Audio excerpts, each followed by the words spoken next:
Olá, aluno, tudo bem? Mais uma vez, seja bem-vindo ao nosso curso de análise técnica. Nós teremos, após esta aula aqui, ainda uma aula prática, mas do conteúdo mesmo, da apostila de vocês, da minha apresentação, esta aqui, então, será a última aula desse curso. E nesta aula, nós vamos falar sobre algumas coisas importantes, principalmente sobre os aspectos emocionais, como é importante a gente controlar o psicológico nas operações, e depois a gente vai falar sobre o gerenciamento de risco nas operações, como utilizar o stop, enfim, como gerenciar o risco dentro de uma carteira de investimentos em bolsa. Tá bom? Vamos lá então? Bom, primeiro, onde você quer estar? Tem uma pesquisa americana que mostra o seguinte: 70% dos investidores em bolsa nos Estados Unidos perdem dinheiro em bolsa. Sabia? 70% dos investidores perdem dinheiro e não ganham.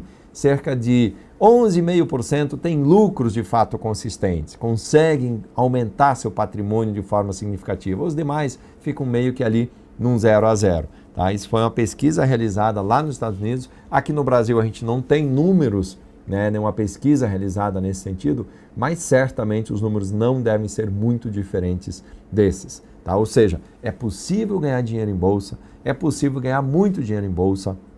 Eu sempre digo que eu já vi muita gente ficar rica investindo em bolsa, mas eu também já vi muita gente ficar pobre, já vi muito neguinho perder muito dinheiro nessas operações e também já vi muita gente ganhar muito dinheiro nessas operações. Então serve aqui para nós como uma reflexão.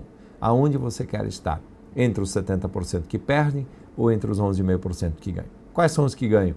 Os que conhecem, os que estudam, os que entendem o mercado, a dinâmica do mercado, os que entendem de ferramentas, os que têm controle psicológico das operações, os que de fato têm disciplina, que conseguem fazer operações lucrativas. Os demais acabam se aventurando e por isso que tem prejuízos. Tá? Tem um livro muito interessante do Dr. Alexander Elder, são vários livros que ele tem, na verdade, boa parte deles já traduzidos para o português, vocês conseguem encontrar aqui, mas quem prefere ler inglês também tem. E ele é uma leitura muito interessante, eu recomendo muito os livros dele, são muito bacanas. Ele fala que os iniciantes ficam sensíveis quando operam no mercado, mas se você quiser sobreviver e ter sucesso no mercado de bolsa, precisará desenvolver disciplina. Essa é a palavra-chave, disciplina. É preciso saber controlar as operações, saber controlar a emoção, saber fazer as coisas certas na hora certa. Olha esse gráfico aqui da Future Analysis. Tá? Nós pegamos esse gráfico para mostrar para vocês que ele mostra exatamente o seguinte: o que aconteceu no Ibovespa Futuro. Tá? Aqui são contratos em aberto no Ibovespa Futuro, não são ações exatamente, mas são contratos negociados no futuro da Bolsa. O que aconteceu na crise de 2008? Vejam, essa linha preta aqui é a oscilação do mercado, ou seja, é a queda aqui em 2008 e a alta em 2009, do contrato futuro do índice Ibovespa. Esse gráfico em marrom aqui, no segundo plano, são as pessoas físicas compradas em índice futuro. Então veja aqui, com a bolsa caindo, despencando, as pessoas físicas estavam comprando esses contratos. Tá? Aqui no fundo, elas estavam comprando, vendendo, ficou meio equilibrado. Agora, quando entra numa tendência de alta, ou seja, quando a bolsa volta a subir em 2009, essas mesmas pessoas físicas que compravam contratos aqui, agora vendem seus contratos. Então estão exatamente na contramão, estão fazendo exatamente o contrário que o mercado está fazendo. Então, enquanto o mercado cai, eles estão comprados, e quando o mercado sobe, eles estão vendidos. Tá? Que coisa, né? Por que acontece isso?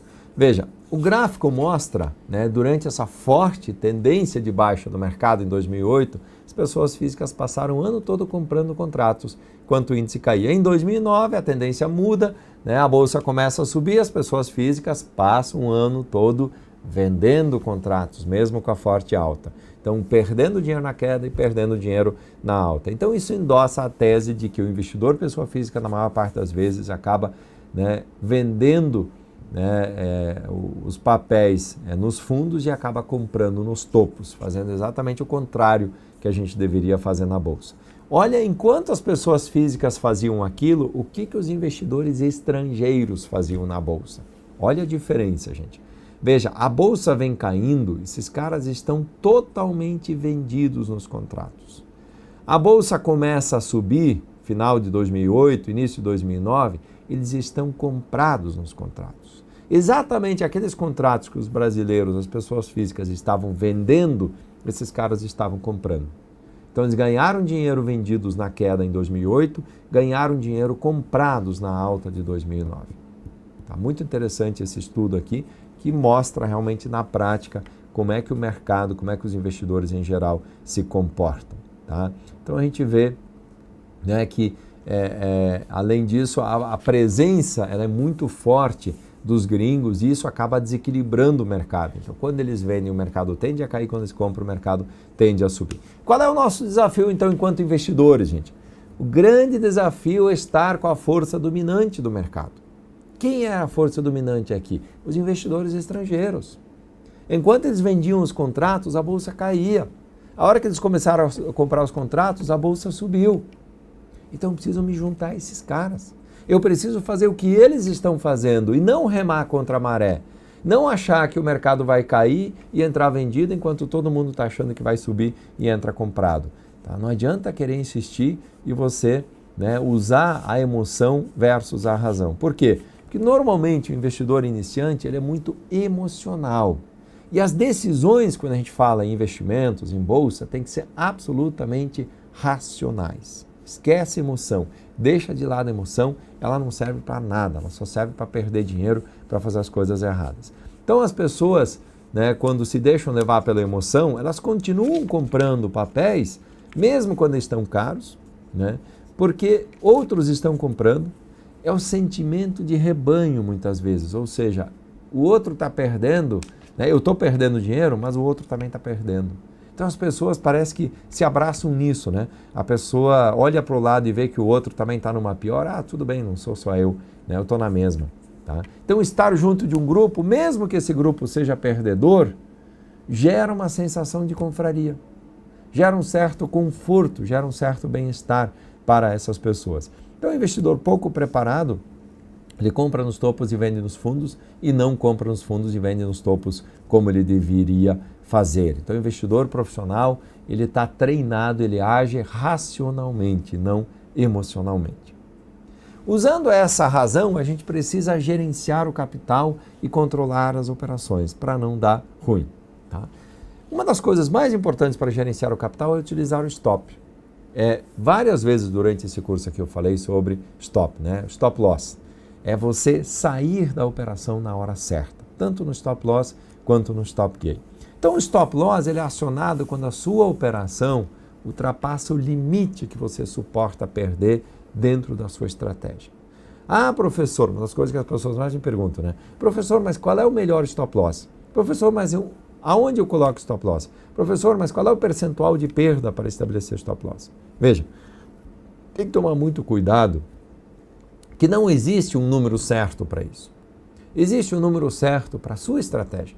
Existe um número certo para o tipo de operação que você faz, para o tempo da operação que você faz. Operações mais longas podem ter stops mais longos. Operações mais curtas, mais rápidas, precisam ter stops muito curtos. Tá? Lembre-se sempre disso. Então a gente precisa utilizar o stop adequado àquela operação que você está fazendo. Por exemplo, comprei um papel a R$12 e o stop loss é 11,50. Então o preço de disparo desse stop loss é 11,50 e o preço de venda deve ser limitado a 11,40, por exemplo. Sempre tem que lembrar que na hora de fazer isso no home broker ou numa ferramenta técnica, você tem o preço de disparo e tem o preço de execução desse disparo. Quer dizer, o stop de fato vai acontecer em qual preço e o disparo vai ser em qual preço. Tá? Então, por que isso? Porque caso o preço da ação caia, né, não vá em frente conforme você esperava, teu prejuízo máximo fica limitado aí a 60 centavos, porque vai que cai mais, você pode ter um prejuízo aí muito maior. Tá? Então os stops também podem ser móveis. Por que o stop móvel? Porque se um ativo se movimenta a favor da sua posição, você pode ir ajustando esse stop também a favor. Tá?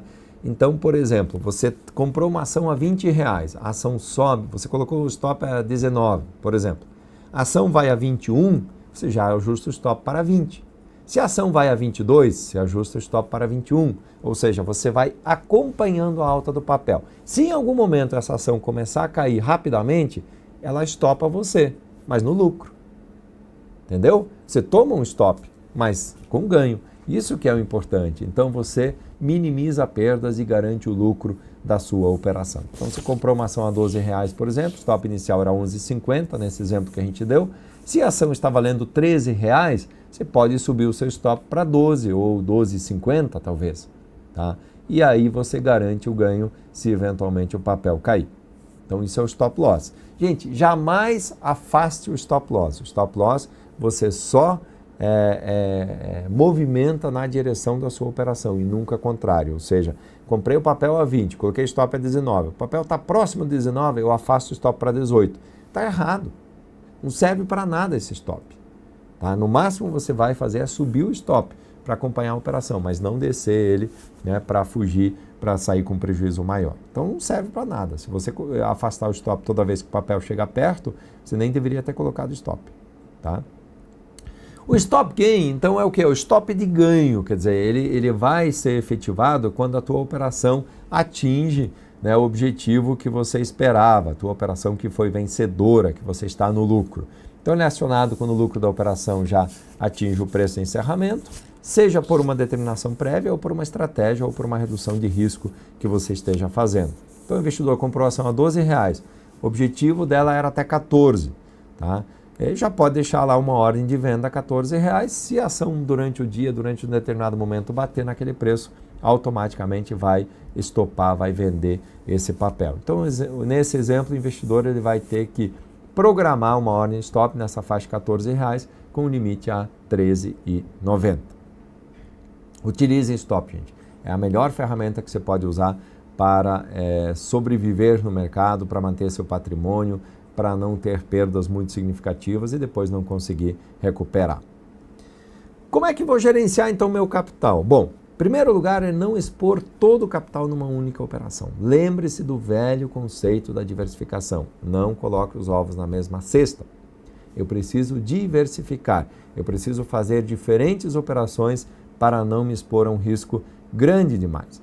Então a regra mais comum aqui é 2%. O que é 2%? É não perder mais de 2% em cada operação.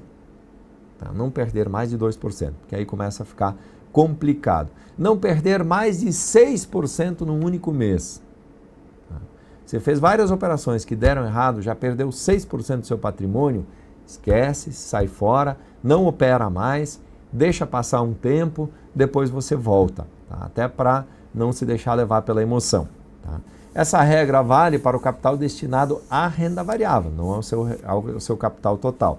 Então, com o preço de entrada e o preço stop já definido, você pode, então, marcar aí a perda máxima que está aceitando, né, que você aceitaria, e aí passa a fazer o que a gente chama de manejo de risco, né, que influencia diretamente no aspecto psicológico, né, do investidor. E você pode usar 1% de tolerância ao risco, né, essa tolerância ao risco, aliás, for menor, em caso de capital maior, então, em vez de usar a regra dos 2%, usa a regra dos 1%. Aqui um exemplo prático, como é que eu gerencio isso então? Regra dos 2%, olha lá, Suzano Celulose, SUSB5. O papel está aqui, fez uma resistência, veio aqui embaixo, andou de lado por um bom tempo, bateu na resistência de novo, caiu, voltou, subiu, rompeu. O que eu faço aqui? Compro 475 lá no rompimento, né, um pouquinho acima desse rompimento aqui. Veja, é um rompimento de uma resistência importante, então é um sinal de compra. O stop eu vou colocar onde? No fechamento desse candle, ou seja, no preço mínimo daquele dia. Tá? Se o preço voltar a cair e vir abaixo daquele preço, hora de estopar. Tá? Claro, desde que esse preço mínimo não seja muito longe. Isso aí provavelmente deve dar o quê? 1%, talvez, nem bem isso. Tá? E aí para cima eu vou colocar um stop gain aonde tiver uma resistência, onde eu estiver com um lucro suficiente, onde estiver satisfeito. Tá? Capital de giro, por exemplo, R$10.000, risco máximo por trade, portanto, R$200, ou seja, 2%. Preço da compra aqui foi R$4,75, preço stop inicial R$4,45, A diferença, então, 0,30. Cálculo vezes o número de ações, então são 666 ações, ou seja, eu posso comprar 6 lotes aqui, eu posso comprar 600 ações para atender essa minha estratégia. Se o meu capital é de R$10.000, eu só vou poder colocar R$2.850 nesta operação, 600 ações vezes R$4,75, tá bom? Antes de entrar numa operação qualquer que seja ela, pense sempre qual é a entrada, qual é a saída, qual é o stop inicial. Então, se eu estou comprando uma ação, por que eu estou comprando ela? Qual é o motivo dessa entrada? Aonde eu vou colocar o stop gain e aonde eu vou colocar o stop loss se der errado. Considere sempre cenários otimistas e pessimistas. Se der certo, até onde eu vou? Se der errado, aonde eu saio fora, aonde eu vou correr para sair dessa operação. Registre essa estratégia sempre utilizada para cada operação, registre seu tempo operacional, siga tudo que foi planejado, sempre com disciplina, tenha registros detalhados de todas as operações, ou seja, a operação que você entrou, a que preço você entrou, por que você entrou, a que preço saiu, por que saiu, se você teve stop gain, stop loss, quanto ganhou, quanto perdeu, coisas que são importantes sobre o trade. Para entender de fato o que está acontecendo, para você fazer uma autocrítica, uma análise dos seus trades, para ver o que aconteceu, por que aconteceu alguma coisa de errado. Tem uma frase famosa aqui que o pessoal usa muito, principalmente os americanos, que é plan your trade and trade your plan. Ou seja, planeje seus trades, tenha planejamento, tenha digamos assim, um planejamento antecipado, saiba o que você quer fazer, tá? Antes de tradar e faça o que foi planejado. É isso que a frase quer dizer, ou seja, planeje seus trades e coloque em prática o seu planejamento. Trade realmente o que você planejou, faça as operações conforme havia sido planejado anteriormente. Não adianta também fazer um belo planejamento, um belo plano de ação de trade e na hora não executar, não colocar em prática no dia a dia. Precisa executar, precisa colocar em prática. Por isso que é importante essa disciplina que a gente falou. Quanto ao registro das operações, então a melhor forma de se tornar um investidor melhor é você registrar, é você anotar tudo. Registrar não apenas os dados, a quantidade, o preço de entrada e saída, mas também as emoções envolvidas, os motivos pelos quais você entrou ou saiu da operação. Imprima a imagem do gráfico no momento da entrada e no momento da saída. Alimente-o com regularidade, pega essa sua planilha, esse seu registro e vá lá, alimenta, joga as informações, coleta, acompanha. Operações perdedoras são mais importantes ainda a serem registradas que as ganhadoras, aquelas que não deram certo, para você ver por que não deram certo, para entender o que aconteceu de errado, onde foi que eu errei, que esta operação acabou não emplacando, acabou dando um stop loss, enfim, por alguma razão não deu certo. Seja honesto com você mesmo, anote no seu diário exatamente o que aconteceu. Se você perdeu, registra a sua perda. Não elimina nada, não esconde as informações. Você está escondendo de você mesmo. Então, seja sincero e registre tudo. Então, as operações devem ter o registro do ativo, da quantidade, a data de entrada, horário, preço de stop, preço de saída, horário de saída, lucro ou prejuízo que a operação deu, percentual, financeiro, no dia, o lucro ou prejuízo que você teve, as taxas que você pagou, corretagens, emolumentos, enfim, tudo que envolveu estas operações. E para encerrarmos nossa aula, considerações finais. Bom, em primeiro lugar, em cima de tudo que nós vimos durante esse curso aqui, é sempre importante ter uma estratégia. Tá? Mas mais importante que ter uma estratégia clara é respeitar a sua estratégia. É de fato colocá-la em prática. Não adianta, como eu falei, ter um belo planejamento e na hora H você não executar esse planejamento. Fazer um gerenciamento de capital e risco adequados. De acordo, como nós vimos, com o volume de dinheiro que você tem, se gerenciar isso, não se expor a um risco alto demais. Estabelecer um limite de perdas aceitável para o seu perfil e para a sua estratégia.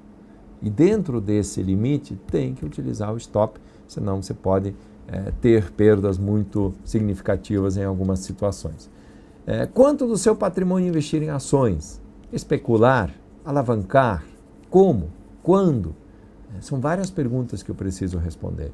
Eu não vou, em primeiro lugar, pegar todo o meu patrimônio e colocar na especulação. Uma parte eu vou comprar boas ações de longo prazo, uma parte eu posso colocar para especular, uma outra parte eu vou fazer um swing trade, enfim. Você deve diversificar. Veja, uma parte do seu patrimônio você vai colocar em bolsa. Dessa parte que foi para a bolsa, uma parte você pode fazer um position trade, que são aquelas ações mais de longo prazo, comprar boas empresas que têm bom crescimento, que pagam bons dividendos. Uma outra parte você pode fazer um swing trade para aproveitar operações mais pontuais, né, de alguns dias, algumas semanas. E uma outra parte ainda, você pode fazer o famoso position trade, onde você tem operações, eu já falei, você pode fazer o day trade ou as operações de curtíssimo prazo, onde você tem operações bem mais arrojadas, com potencial de ganho maior, mas também com risco, claro, maior. Outra dica, gente, estude.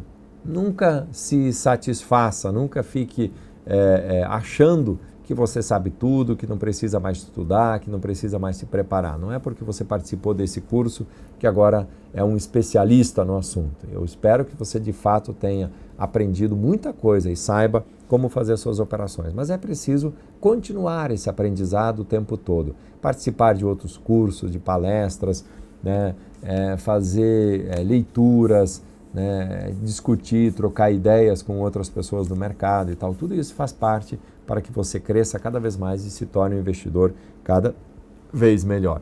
Utilize as melhores ferramentas gráficas, também importante. É contar com boas ferramentas, um bom home broker, um XP Pro, por exemplo, como a XP oferece. Se você é um trader profissional, precisa ter uma plataforma também profissional, um Profit Chart, um CMA, um Broadcast, enfim, aí você tem que partir para algo realmente mais profissional. E também é importante ter uma boa assessoria, ser bem assessorado por alguém do mercado, por um especialista do mercado, para que ele possa ajudar você a fazer as melhores escolhas, fazer os melhores trades, as melhores operações. Tá bom? Bom, eu vou encerrar essa aula então mais uma vez com o vídeo do Marcos Moore, que vai falar exatamente sobre aspectos emocionais do trade. Ele é um especialista nesse assunto, inclusive, tem vários conteúdos publicados, vários cursos, e vai nos brindar então com essa palhinha aí, digamos assim, sobre essa questão emocional. O quanto é importante controlar a emoção nas operações dentro do mercado, tá bom? Então fiquem com o vídeo aí, eu volto na sequência, na próxima aula, que será a nossa aula prática. Até mais. O aspecto emocional do trade é a parte mais importante dentro da análise técnica.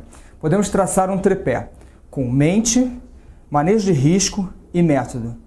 Mente é a parte mais difícil, sem dúvida nenhuma, e merece toda a atenção. O que é a parte mental do trade? É dominar as emoções enquanto investidor. Traçar um plano de trade e cumprir aquele planejado. O que é importante nesse momento? Ter um ponto de stop, um stop inicial, um stop loss, ter um stop de proteção de lucros, ter um stop gain. Além disso, é muito importante ter um plano de voo, colocar num papel onde é o ponto de entrada, onde é o ponto de saída, onde é o ponto de stop, por que você está entrando ou saindo daquela operação, quais os motivos que o levaram a traçar aquele plano e, por fim, registrar a operação. Seja uma operação perdedora ou uma operação vencedora, é muito importante registrar não só a parte quantitativa, que são os números, quantas ações, qual o valor de entrada, valor de saída, o lucro absoluto, o lucro relativo, mas também o que sentiu naquele momento da entrada e no momento da saída da operação. Se estava confiante, se estava receoso, se foi ganancioso, se foi medroso. Esse tipo de registro, por mais que dê trabalho, é extremamente importante para se tornar um trader vencedor.